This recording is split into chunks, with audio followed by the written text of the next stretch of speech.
Fort के haunted होने के पीछे दो स्टोरीज मानी जाती हैं, जिसमें से पहली है Singhia the black magician. Singhia एक जादूगर था जो भानगढ़ में ही रहता था, लेकिन एक दिन वो मंदमुग्ध हो जाता है जिस दिन उसके सामने से वहाँ की रानी रत्नावती गुजरती है और वो जादूगर सिंघिया उनके प्यार में पागल हो जाता है। आई एम श्योर आप भी ये जानते होंगे कि पहले के जमाने के जो राजा और रानी होते थे और जो बाकी के लोग होते थे, उनमें जो डिफरेंस होता था वो बहुत ज्यादा होता था।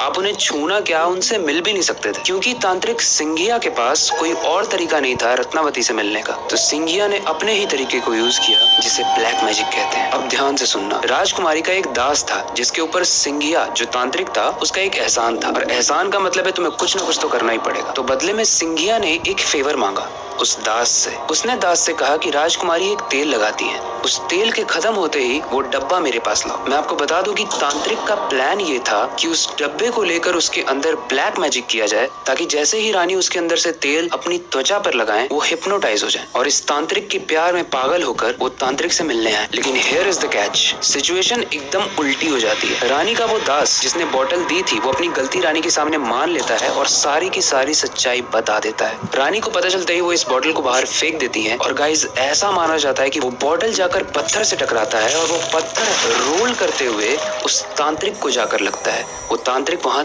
तपस्या कर रहा होता है और वो पत्थर बहुत बड़ा होता है, और यहीं से कहानी शुरू होती है पहले कर्ज। वो एक श्राप देता है कि इस भानगढ़ फोर्ट पे मेरे मरने के बाद कोई भी जिंदा नहीं